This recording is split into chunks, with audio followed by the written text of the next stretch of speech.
लखपत बुटौला की माने तो बीजेपी को वोट देना मतलब प्रभु श्री नारायण को धोखा देना है। उन्होंने तो बीजेपी को वोट ही नहीं दिया है। पहले दिया होता तो उनके विधायक सांसद होते अयोध्या बद्रीनाथ में। कि ये गलत हुआ है। विपक्षी दलों के मन में इन दोनों मुद्दों को भुनाने की चाह थी, वो दिलों में दबी हुई थी, खुलकर सामने नहीं आ रही थी। लेकिन अब चोरी वो भी बद्रीनाथ में, चोरी वो भी केदारनाथ में, अयोध्या जी में, ये कैसे संभव हो सकता है। इसलिए सरकार पर दबाव है कार्रवाई का और विपक्ष इस मुद्दे को भुनाना चाहता है। बड़ी गहरी बादलों के दरमियान साजिश हुई। जहां बीजेपी का घर था वहीं बारिश हुई। यही हुआ। क्या तोड़ निकालेगी बीजेपी।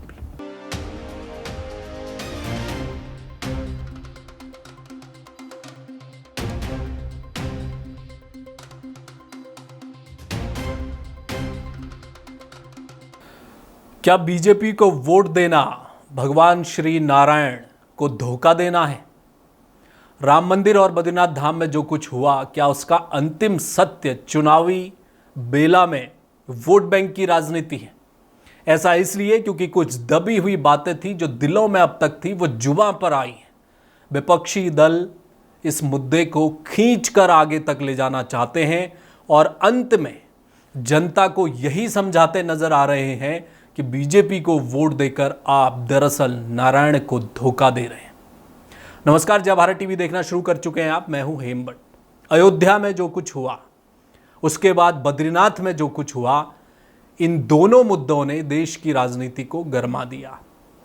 उत्तर प्रदेश में भी चुनाव होने हैं 2027 में और उत्तराखंड में भी चुनाव होने हैं 2027 में। तो उससे पहले ये जो प्रकरण आए हैं उसमें क्या अब खुलकर राजनीति करने का वक्त आ गया है? क्योंकि विपक्षी दलों के जो बयान आ रहे हैं वो कुछ ऐसा ही बता रहे हैं। बद्रीनाथ धाम में चढ़ावा चोरी के आरोप लगे। बीकेटीसी के जो अध्यक्ष हैं हेमंत द्विवेदी, उनके पीए होते हैं प्रमोद नौटियाल। और प्राथमिक जो जांच हुई है उसमें कुछ संकेत मिले हैं, कुछ सबूत मिले हैं इस बात के कि चढ़ावा इधर उधर हुआ है। और इसके बाद प्रमोद नौटियाल को तत्काल निलंबित कर दिया गया। बाकायदा उनके खिलाफ एफआईआर की गई है और जांच गढ़वाल आयुक्त को सौंप दी गई है। 15 दिनों के भीतर गढ़वाल आयुक्त इस पूरे प्रकरण की जांच करेंगे और रिपोर्ट पहुंचेगी मुख्यमंत्री तक, उत्तराखंड सरकार तक, और फिर आगे कार्रवाई की जाएगी। लेकिन इस बीच मुख्यमंत्री पुष्कर सिंह धामी का एक बयान आया जिसने काफ़ी कुछ चीज़ें, बातें, सरकार के मन में क्या चल रहा है वो काफ़ी हद तक स्पष्ट हुई हैं। मुख्यमंत्री ने बद्रीनाथ में जो कुछ हुआ है उसे महज एक चोरी नहीं कहा, महज एक घटना नहीं कहा है। मुख्यमंत्री ने कहा है कि अगर ऐसा हुआ है तो ये पाप नहीं, महापाप है। ये गौ हत्या के समान है, माता पिता की हत्या करने के बराबर है। इसे महापाप करार दिया है मुख्यमंत्री ने। देखिए क्या बोल रहे हैं सीएम। जो भी दोषी होगा वो छोड़ा नहीं जाएगा, कठोर कार्रवाई होगी। कमेटी बना दी गई है और पुलिस ने अपनी प्रारंभिक जो कार्रवाई है प्रारंभ कर दी है, रिपोर्ट दर्ज हो गई है। ये तो गौ हत्या जैसा पाप है जो ऐसे स्थानों पर इस प्रकार की चीज़ों को करे। जैसे माँ बाप की कोई हत्या कर देता है, उस प्रकार का महापाप है। इसमें ये क्षमा योग्य नहीं है और जो भी होगा उसको पूरा कानून अपना काम करेगा। जो बिल्कुल जी हाँ, तो मुख्यमंत्री के इस बयान के बाद फिर एक बार चर्चाएं शुरू हो रही हैं कि सरकार कार्रवाई करना चाहती है। बीजेपी सरकार, चाहे उत्तर प्रदेश में हो राम मंदिर का मसला और उत्तराखंड में बीजेपी की सरकार बद्रीनाथ का मसला, दोनों मुद्दों पर बीजेपी सरकार कार्रवाई करना चाहती है और समय पर कार्रवाई करना चाहती है। अगर ऐसा नहीं होता तो मुश्किलें खड़ी होंगी, ये बात सत्ताधारी दल जानता है। लेकिन इधर विपक्ष पहले दिन से, वो राम मंदिर का मुद्दा आया, उसको सबसे पहले उजागर करने के बाद राजनीतिक तौर पर अखिलेश यादव ने वो मुद्दा उठाया लोगों के सामने, राम मंदिर चोरी का। और इधर बद्रीनाथ में जब मुद्दा ये सब आया, भैरव सेना ने इसका खुलासा किया, आरोप लगाए कि जी बद्रीनाथ धाम में ऐसा कुछ हो रहा है। तो उसके बाद कांग्रेस ने इस मुद्दे को यहाँ भी लपका। लखपत बुटौला जो कांग्रेस के विधायक होते हैं बद्रीनाथ से, वो तो बाकायदा पहले दिन से इस मुद्दे पर बोलना शुरू कर दिए थे और यहाँ तक कि एक दिन उपवास भी कराए, बद्रीनाथ धाम में बैठ गए, मौन व्रत रख लिया उन्होंने कि ये गलत हुआ है। विपक्षी दलों के मन में इन दोनों मुद्दों को भुनाने की चाह थी, वो दिलों में दबी हुई थी, खुलकर सामने नहीं आ रही थी। लेकिन अब लखपत बुटौला इस बात पर मुहर लगा चुके हैं कि चाहे उत्तर प्रदेश हो या उत्तराखंड, राम मंदिर में चोरी हुई हो, बद्रीनाथ धाम में चोरी का प्रकरण हुआ हो, आरोप लगे हों, इस मुद्दे को तो खींचा जाएगा। लखपत बुटौला के जुबान पर दिल में दबी बात विपक्ष की सामने आई है, जरा सुनिए। जिस तरह से इस सरकार ने आस्था को अंधविश्वास में लेकर के और इसका राजनीतिकरण करके तमाम चीज़ों में ये लूट खसोट जो मंदिरों में की जा रही है, ये बहुत ही चिंताजनक है।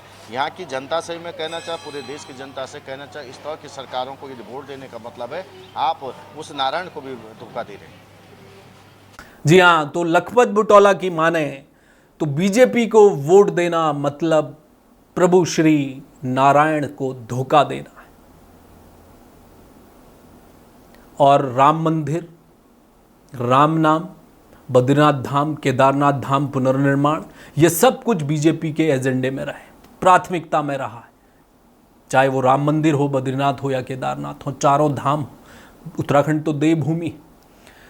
ऐसे में ये मुश्किल सत्ताधारी दल के लिए हो सकता है, लेकिन यहाँ पर कांग्रेस को क्या ये माइलेज देता दिखाई दे रहा है ये मुद्दा 2027 के चुनाव में, क्योंकि कांग्रेस वहाँ तक इस मुद्दे को खींच कर ले जाना चाहती है। जितनी देरी होगी कार्रवाई में, उतने दिन कांग्रेस, विपक्षी दल, वहाँ समाजवादी पार्टी, तमाम दूसरे विपक्षी दल और इधर दूसरे विपक्षी दल उत्तराखंड में इस मुद्दे को भुनाना चाहते हैं। वही जुबान पर लखपत बुटौला के आ गया है। ये बड़ा सवाल है। आप देखिए कि इत्तेफाक भी है, अयोध्या की जो संसदीय क्षेत्र है, सीट है, वो समाजवादी पार्टी के खाते में है। वहाँ भगवान राम का भव्य मंदिर है।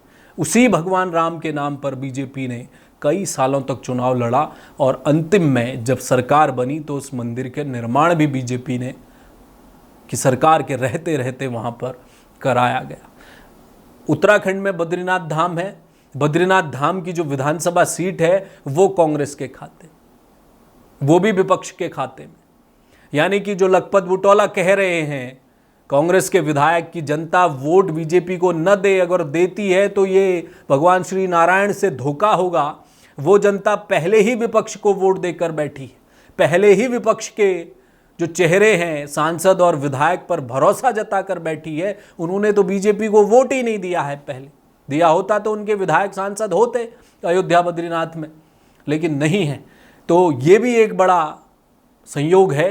अब आप समझिए कि क्या है, लेकिन दोनों जगह पर बीजेपी का जो जनप्रतिनिधि है वो विपक्ष का है, बीजेपी का नहीं है। चुनावी बेला सामने है, कांग्रेस के मन में दबी बात खुलकर आप सामने आ रही है। आने वाले दिनों में बताया ये भी जा रहा है, कांग्रेस इस मुद्दे पर सड़कों पर उतरेगी, जगह जगह जाएगी। ये बद्रीनाथ धाम का प्रकरण हुआ, केदारनाथ तक पहुंचाया जाएगा, गंगोत्री यमुनोत्री विधानसभा सीटों में कहा जाएगा, उत्तराखंड की बाकी सीटों में कहा जाएगा। तो आस्थावान लोगों की कमी थोड़े ही, 1 रुपये का दान देने वाले से लेकर 1 करोड़ रुपये तक का दान देने वाले लोग हैं बद्रीनाथ केदारनाथ चारों धामों में।